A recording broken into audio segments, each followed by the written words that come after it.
Selama ini kamu kemana saja? Apa kamu sengaja ingin memisahkanku dari anak-anakku? Tanya Abimanyu sinis. Kamu tidak perlu tahu kemana aku pergi, karena kamu tidak lagi berhak mengatur langkahku. Dan anak-anak ini bukanlah kamu yang sudah tidak menginginkan mereka. Lalu mengapa sekarang kamu seolah-olah merasa paling kehilangan? Mengapa di depan istrimu kamu seakan takut memegang mereka? Apakah istrimu tahu jika kamu sering singgah kemari? Aku khawatir jika istrimu tahu kamu sering ke sini, bisa-bisa nanti dia minta pisah darimu, ucap Bella dengan menahan amarahnya. Bella hanya berpura-pura tegar, padahal dia masih sangat merindukan Abimanyu. Sebaiknya kamu pergi sekarang, Mas. Aku dan anak-anakku ingin istirahat, ucap Bella lagi sembari masuk ke dalam rumah bersama Melisa. Sejak Abimanyu meninggalkan Bella, Melisa selalu ada bersamanya. Bahkan sekarang Melisa tinggal di rumah Bella untuk membantunya. Mungkin sampai Bella benar-benar sudah baik-baik saja. Bella segera menutup pintunya, tidak peduli apakah Abimanyu pergi setelah itu atau tidak. Bella menarik nafas dalam dan mengembusnya pelan-pelan untuk menetralkan hatinya. Sekuat apapun hatinya ingin membenci Abimanyu, namun separuh hatinya yang lain masih berusaha untuk mencari-cari klarifikasi dari apa yang telah Abimanyu lakukan padanya. Separuh hatinya yang lain seringkali bergumam, mungkin saja Abimanyu melakukan pernikahan itu karena terpaksa, mungkin saja karena uang itu.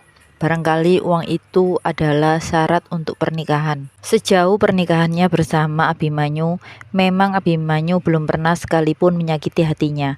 Terakhir kali Abimanyu pernah mengeluh bahwa dirinya belum mampu membahagiakan Bella dan kedua buah hatinya. Sayang, maafkan Mas ya. Maaf untuk apa?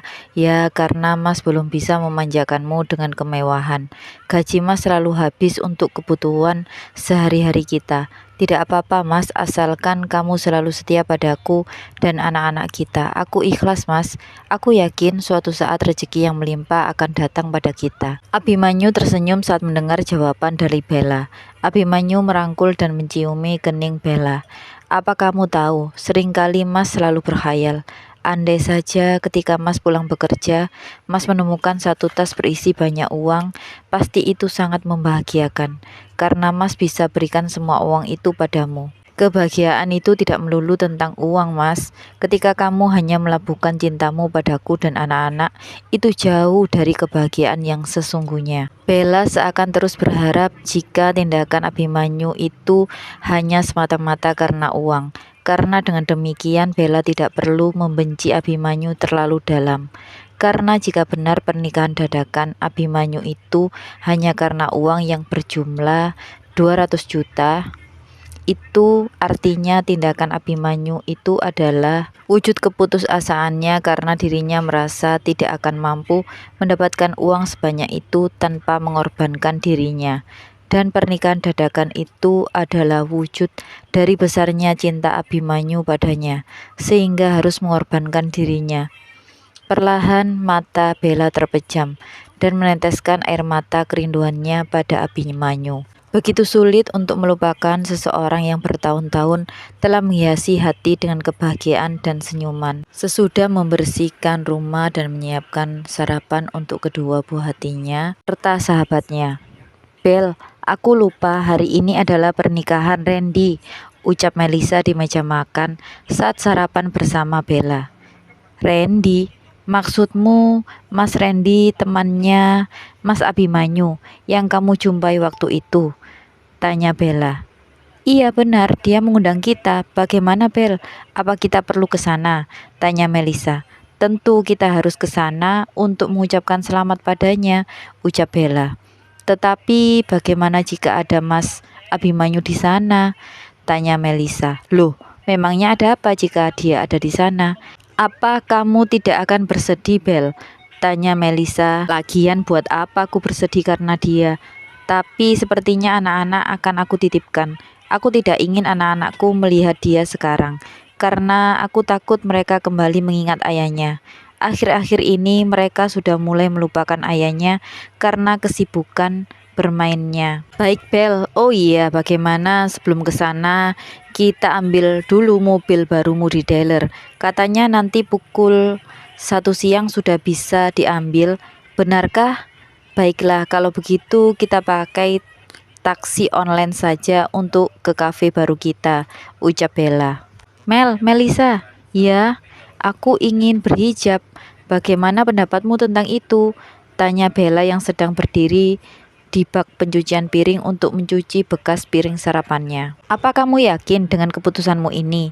Karena berhijab dengan sendirinya akan membatasimu dari hal-hal tertentu, ucap Melisa. Aku paham dan aku sudah memikirkan hal itu. Entah mengapa aku berpikir apa yang terjadi padaku saat ini adalah karena aku masih membuka auratku. Aku menganggap ini adalah teguran untukku, jelas Bella lagi. Jika memang keputusan sudah bulat, aku mendukung niat baikmu Bel, tetapi aku berharap kamu memikirkannya sekali lagi. Karena sekali kamu memakai hijab, kamu tidak akan bisa membukanya, sebab ketika kamu membukanya, akan banyak orang yang menghujatmu.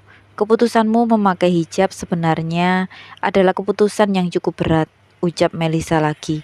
Aku paham maksudmu, dan aku sudah memikirkan itu semalaman. Insya Allah aku siap. Baiklah kalau begitu. Kapan kamu mulai mengenakan hijab? Tanya Melisa. Hari ini, aku akan mulai hari ini.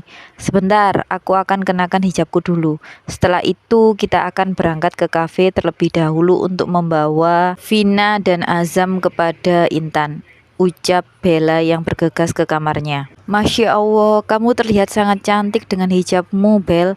Semoga dengan hijabmu, kamu semakin dekat dengan agamamu, ucap sanjungan dari Melisa. Terima kasih Melisa, yuk kita berangkat, jadwal kita hari ini cukup padat, ucap Bella. Sesampai di tempat acara, Bella turun dari mobil barunya. Bella terlihat sangat anggun dengan gaun pesta syar'i, wajahnya pun terlihat sangat berbinar hari itu. Melisa juga tidak kalah cantik saat itu.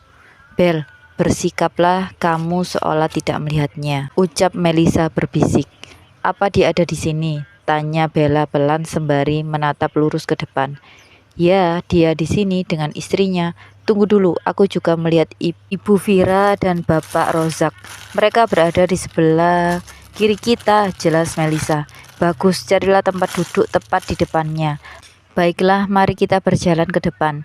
Di sebelah sana masih ada meja yang kosong. Saat itu pesta pernikahan Andy memang diadakan di gedung, sehingga tampilannya terlihat cukup mewah. Abimanyu, apa kamu mengenal dua wanita itu? Tanya Ibu Vira. Karena memang Ibu Vira adalah wanita yang sangat kepo dan julid. Sepertinya itu adalah Melisa, sahabatnya Bella. Tetapi siapa wanita yang ada di sampingnya itu? Tanya Abimanyu.